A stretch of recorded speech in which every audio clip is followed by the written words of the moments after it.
Welcome to Done with Debauchery, a podcast hosted by Denise and Keisha, two friends who share intimate conversations about alcohol and drug use, struggling with sobriety, and our personal paths to wellness. Hi, everyone. Welcome to the Done with Debauchery podcast. This is Denise, and here with my co-host, Keisha. Hello, hello. So we're peak summer season, and how are you feeling? How are you doing over there, Keisha? I'm good. At the time of recording, we're just into the month of July, so I don't know that we have a major update regarding our dry and no by July at this time, but I think that the month is off to a strong start in some categories. I feel like things always start off easy. I feel like the willpower muscle is there, flexed and strong. So far so good. I mean, I've had some slight inklings of like coming home late and not having food prepped and then being like, damn it. So I actually am making chicken right now so that these Uber Eats emergencies can be fewer and farther between because hungry people don't make good decisions. Honestly, they don't. And like, I kind of had that same feeling. Like, July 1st here is Canada Day, which is a holiday. And even though I had groceries in my fridge, like nothing was really open. So I was missing some key ingredients of what I wanted to make. And I was like, what do you mean I can't order a pizza today to celebrate a holiday? Not that I'm celebrating Canada Day, but just something. Yeah, I felt the same way. Like I forgot that everything was closed on Canada Day, which was the first day that we started this, and felt very ill-equipped in terms of groceries. Luckily, we live in a major city though, so I feel like there's enough little like pop-up shops that you can pop-up shops that you can truly get enough food to make a meal. Like you can still find fresh fruits and vegetables and everything, but the like big stores or like maybe more convenience items aren't really so available. Yeah. Well, I'm glad that we made it through. What are we talking about today? Yeah, so I think we're gonna talk about what the opposite is of addiction. Like, I think there's for many people a strong viewpoint that the opposite of addiction is sobriety. But there is almost like another viewpoint that the opposite of addiction is connection. And I think that really kind of leaves the thought process of then disconnection is essentially a big proponent in terms of being a predictor of addictive behavior. And I don't even think it needs to be addiction to substances. And I think we talked about so many other vices that we have, but we're going to talk about disconnection and the importance of connection. I don't know if I did a good job describing that. Do you have anything you want to add? Yeah, no, that was bang on. And I do really think it fits in so perfectly with kind of like the intentions that we've set for ourselves for the month of July, which is not just like focusing on sobriety as like alcohol or substance free, but really looking at like the root of all these other actions that we're using to like, whether it's numb our emotions, hide from our true feelings, and all of those other things that we're doing on a daily basis that we may not actually like consider to be an addiction. So, and I think summed it up perfectly.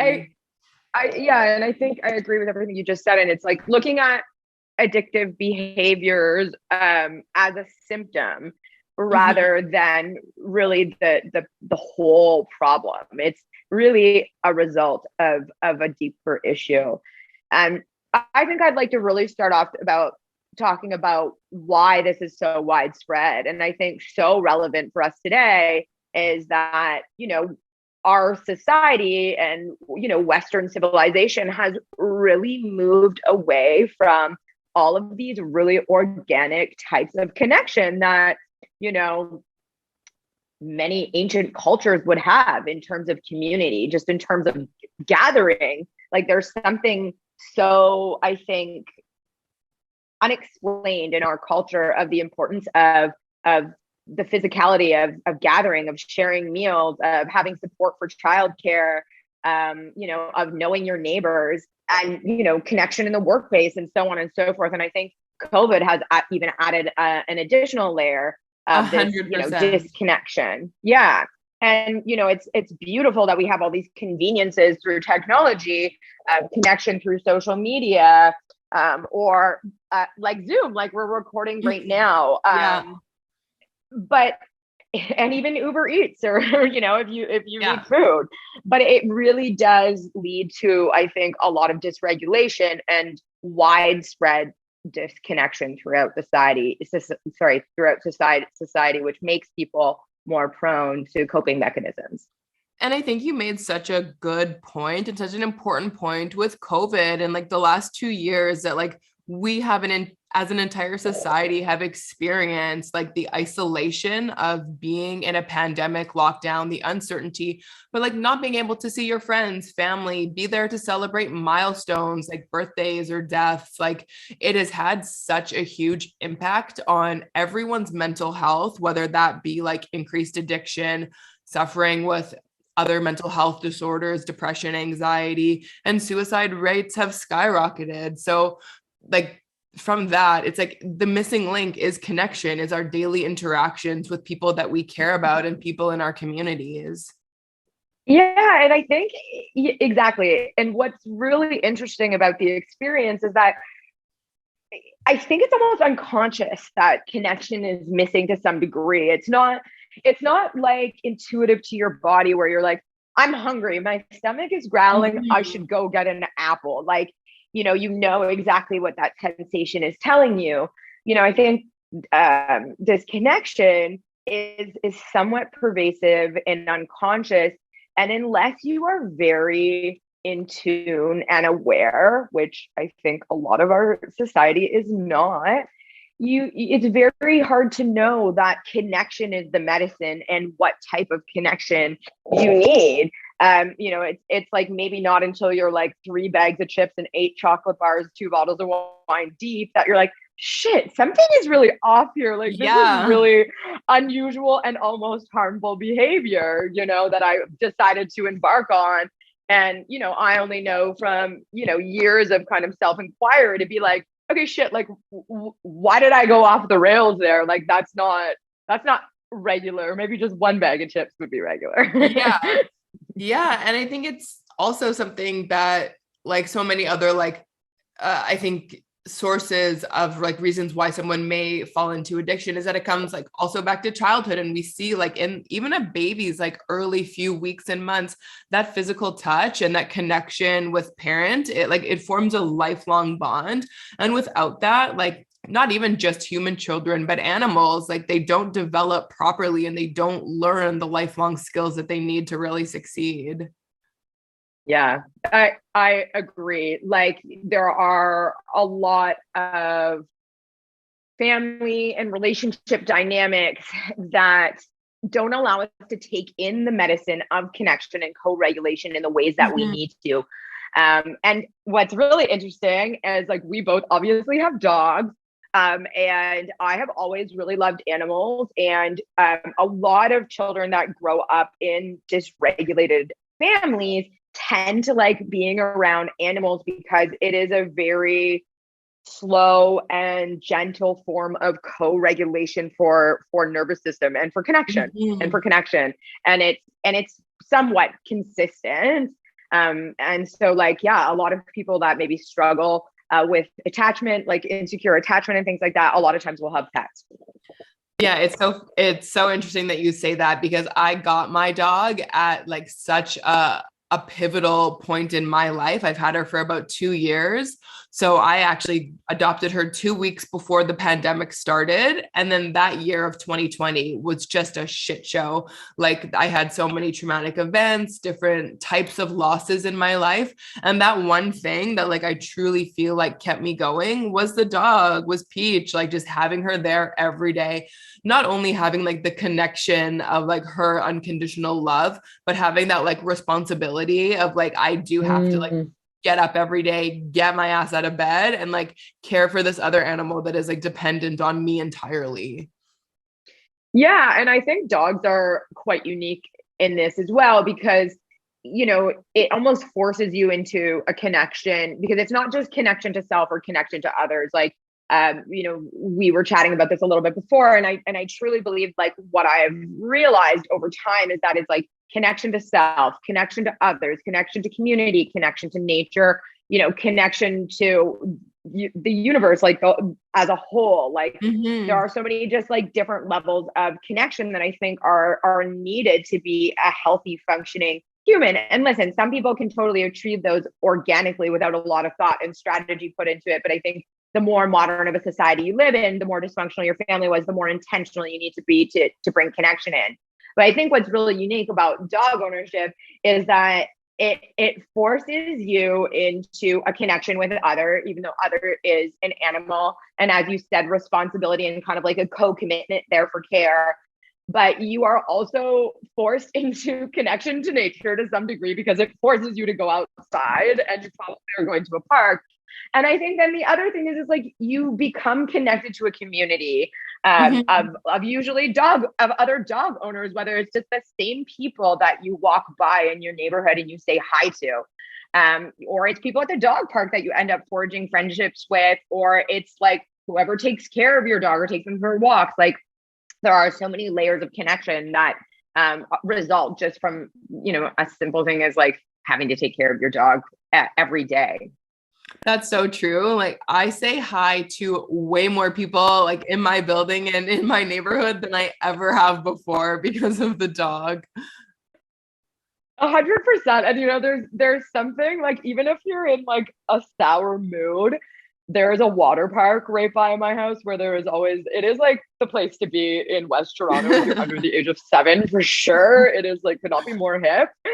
And the amount of kids that come up to me and want to talk to me about my dog, it is always like such a simple way for me to shift my mood. Like, even if I am Mhm. in a sour mood, like if I'm talking to a 3-year-old for 5 seconds, like, obviously I'm going to be laughing by the end of it. And, there is that element of connection there. And I think also what I want to say is, just like you said, you talk and you smile and you wave to people while you're out in community, and connection doesn't need to be this big thing. Like, there are so many Yeah. different layers of connection that really make you feel here as part of everything. Whole, I Yeah. think, is really kind of like the word I would use. So just as much as like telling the 3-year-old not to be like gentle when they're petting the Yeah. dog, is Yeah. still it's still like helpful from a connection perspective.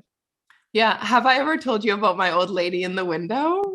I think we've gone to steer before. Yeah, yeah. So those who don't know, when I did adopt Peach, I started doing regular walks in my neighborhood, like right before the pandemic. And there's this very sweet old woman who sits in her window of her house every single day. And every time I walk by, she is there waving her heart out, blowing kisses. And like over the last 2.5 years, like we've formed this connection. She doesn't speak any English. I've like spoken to her daughter outside. She speaks only Portuguese. She can't read or write, but now like I take her cards on holidays. I drop off photos of like the dog and I.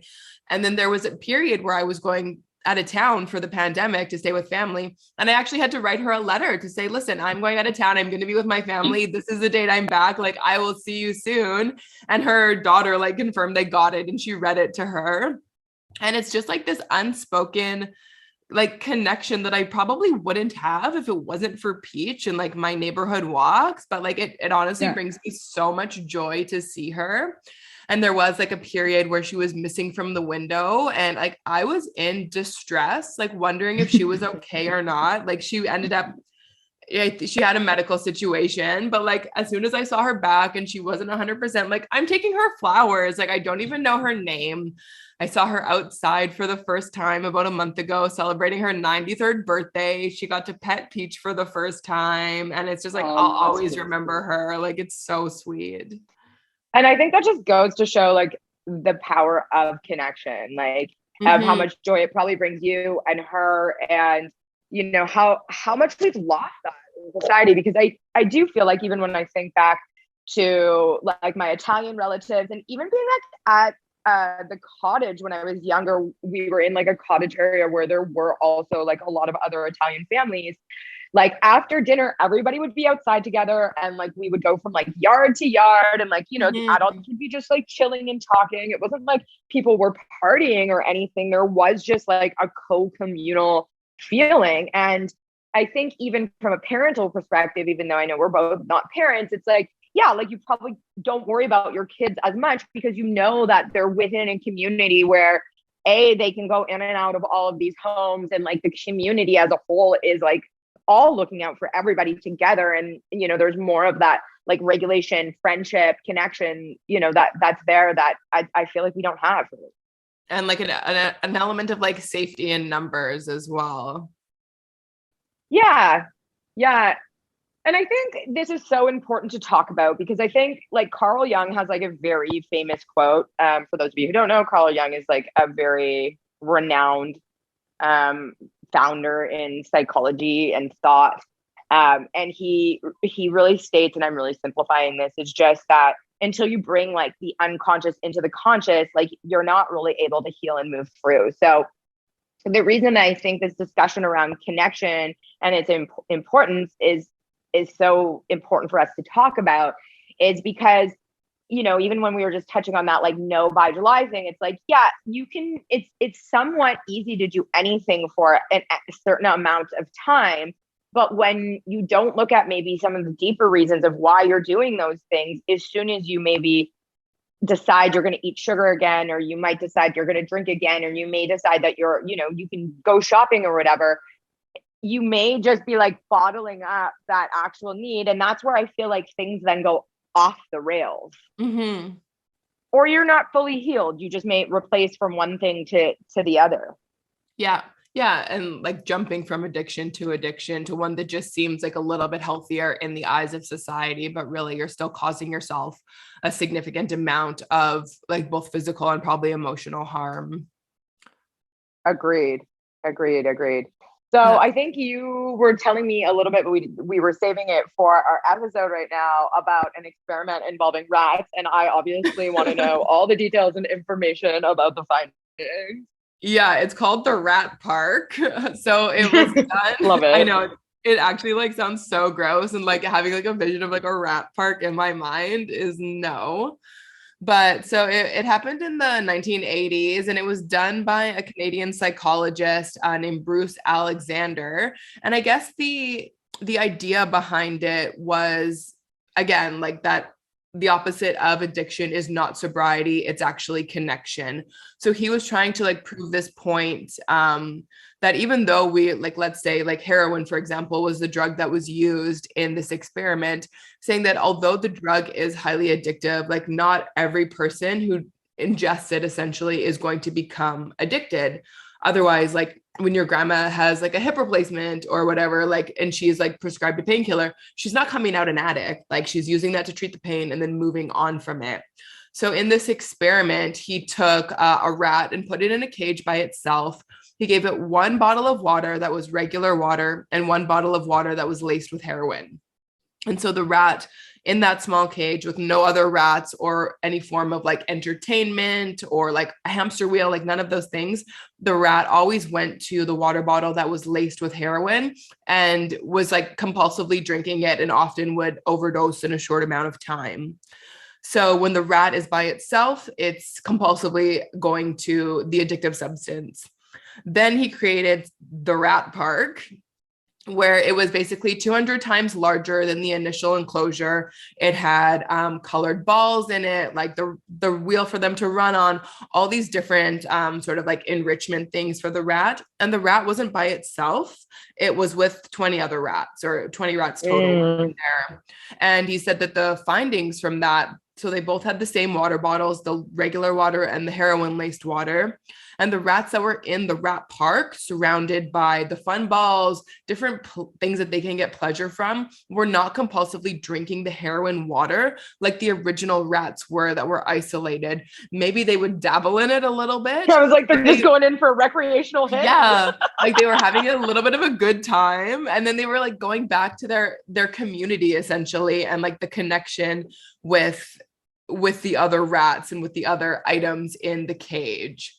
So none of them were like doing it compulsively, overdosing and dying from it. They were like enjoying it a little bit and then going back to the rat park, essentially. Yeah, like isolation and pain are real. And I think like it's so interesting to hear that. It's almost like, addiction was cured by the environment rather than something like criminalizing it. Yeah. And I think Well, it's that's like the something we've addiction didn't even like happen essentially. Like the mm, rats were more interested in the community of the other rats and engaging in the they other just like didn't care activities. about it. Yeah, it was Yeah. no longer like the only thing that they had. Yeah, like they felt full Yeah. organically from their community, that they weren't searching for a source outside of themselves. Like, you know what I mean? They were Yeah. satisfied. I And love they've that also so much. said that rats, like there were some rats that didn't die in the initial cages, but when they were introduced to the rat park, they also weren't compulsively drinking the heroin water. They So like they got once they off the were water. reintegrated into a community and had these other meaningful connections, they also like phased out of the like addiction. And you know what? I think even like if we were to think about people, we see a major increase in addiction in a lot of like prison type environments as well, where people are disconnected from society, disconnected from loved ones, and may, depending on the type of security of prisons, be in more of an isolation environment. And there's a lot of suicide, there's a lot of drug use in those environments, and I don't think it's not solely from like their background or their past. I think it's like partially from the environment and the conditions that we put them in as a society, without awareness on the importance of healing through connection and what that can provide. And I really feel like also connection is not something that's talked about enough in therapy. When you are talking to people about depression and anxiety, because not only do I think that, disconnection leads to addictive behaviors, I do also think it really exasperates mental health issues. Mm-hmm. And I've spent a lot of times with therapists, and I have only ever had one therapist talk to me about the importance of connection, and that was actually recently. And I feel like I've seen therapists on and off for like the past 11, 12 years of my life. Have you ever had an experience with a therapist that has talked to you about connection? I think a little bit like so the therapist that I'm with now, she has been my therapist for about the last 3 years. So before that, I don't feel like I had any really meaningful long-term connections with therapists. So Mm. with the one I'm with now, when I was originally like trying to cut alcohol out of my life and drinking more than I had like let on to other people in my life, she was kind of the one person I was honest with. And she was really pushing me to go to like AA or form some sort of community, like sobriety Yeah. based. She's like, if you don't click with AA, there are like more secular options. So in that sense, yes. When it comes to a yeah, I guess when it came to addiction, she was pushing me in that sense. But I think it was more for the accountability so that when I was alone in those moments, I had somebody who was of a similar mindset that I could connect with. So not necessarily like long-term connection, make sure you're going out of your home and engaging with people in this way, make sure you're experiencing like this kind of physical touch. So nothing really like that. Yeah, and it's interesting if she's, you don't, I guess we don't know her motivations of saying it. Maybe it was from a connection perspective and she didn't communicate that. But I think it's really important for clients to understand that, because it's almost so simple in terms of like what the prescription would be, for lack of a better word to describe that. But I do think that's why AA is as successful as it is. I know so many people do fully subscribe to the ideology, but in my opinion, it's like it is quite masculine focused. It's also hasn't really been redone since it, initially came out. And that's not to say that it doesn't work, it's not successful, and people shouldn't do that. But I honestly feel that part of the reason that it's so successful for people is this community and connection aspect that it really drives, which a lot of Absolutely. people have missing. Yeah.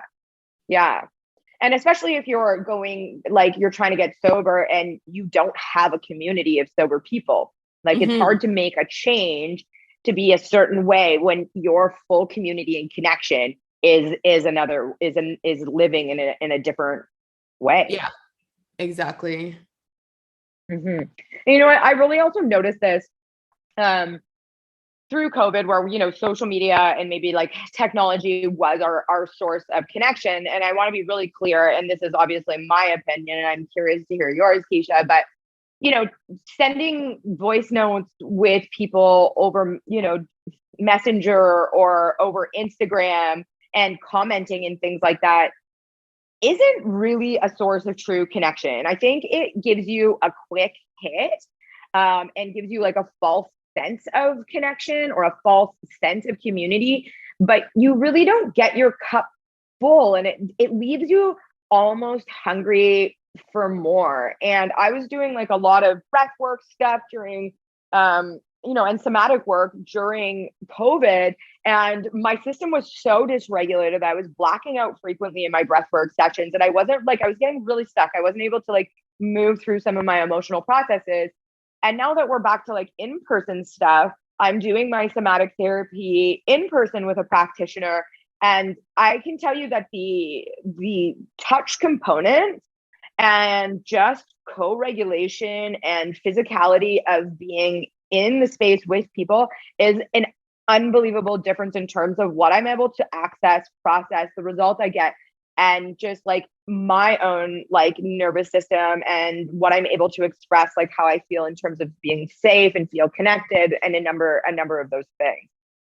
Yeah, I agree. In a lot of ways, it's almost like if the opposite of addiction is connection, the opposite of connection is social media. Like as much as that you feel like, okay, I have 500 friends on Facebook, I have this many Instagram followers. There's a saying that we are the most connected generation that has ever existed in the world digitally, but we are the most unconnected, like in reality, because I think it's so easy. Like social media, I have a love-hate relationship with it. Like through Done with Debauchery, I think that we've been able to make some really nice connections with real people around the world that we wouldn't have had the opportunity to otherwise. But then there's this other layer when I go onto my personal Instagram, and it's not this kind of like curated like health and wellness perspective. It's more like fashion, beauty, influencer. And like you get sucked into this like compare, at least I do personally, sucked into this like comparison lifestyle, like looking at all these things that other people have that you don't have, these things, all these materialistic items that are pushed into our face day after day that just kind of make you feel insignificant and incompetent in a way. Yeah. And I think that a really good documentary or docuseries to watch was the Netflix Facebook one, where it basically says like, if there's not a product, like if you are, I forget how they phrased it, but they essentially said that like, if you're not like if there's not a product that you are like purchasing, like you are the product. So social media is not designed for us to make connections. It's designed for us to be targeted and sent ads to. Marketing. It's like it's a marketing platform. Exactly. So I think it's also got this big portion of it where it constantly shows you all the things that you aren't and all the things that you don't have if you're prone to those kind of thoughts. And even like now there's younger and younger children getting on social media. There's cyberbullying happening. And I feel like I could talk about it for 2 hours. But I even go through phases where I will deactivate my personal account for months at a time and go off because it is so consuming. I find it so unhealthy, and it does really draw me away from my in-person connections or like picking up the phone and calling my mom or my grandma, sitting there scrolling. Yeah, and that was the part that I feel like is really relevant to what we're talking about right now, is that it almost makes you lazy to connect in the ways that feel truly nourishing, because you have this or the like ways false that sense of community. Like anything that takes a little bit of effort now is too much. Yeah, because you can just fuck around and like send some text messages or memes to your friends or like whatever. And yeah, there is this underlying element of comparison that's there, which just generally makes you feel crappy. But even if you have, let's say, a coaching like a Facebook community or things like that, I don't feel like exchanging messages in there. Yeah, it's so helpful to share ideas and to meet people and things like that. But I truly don't feel nourished from Mhm. those exchanges or those communications. And the more that I can fill up my time with those things, and liking people's photos and whatever, which is kind of, I guess, connection, the less I have energy to do other things, the more I have excuses, the less motivation I have to go and meet you for a walk or to go meet somebody for a coffee or Mhm. dinner. I'm just like, no, I'm too lazy. I'm too tired, you know? Yeah. And it's like, as soon as you, like, let's say you spend an hour doing that, whether you are like engaging with this like supportive and like great community online or just aimlessly scrolling, as soon as you put that phone down, like you are still alone in your own space. Mm, yeah, I fully agree. I think one other really important point I'd like to make is disconnection even when you're surrounded by people. Like, Mm, have you ever felt like, I don't even know the words that I want to use to explain it, but I know people that feel this way that have been communicated to me. And I have definitely experienced this. Like, you may be in community or in a group of people and feel still very disconnected and alone. And for me, when I experience it personally, because I can only speak from my reasoning of why, it's often because I don't feel good enough in that community to express myself, share my ideas, or be myself. So like I kind of hide. And so like I'm there physically. I may like kind of have a mask on and can kind of do maybe small talk here and there. I may kind of like go to the back of the room to some degree or stay kind of like disconnect or out.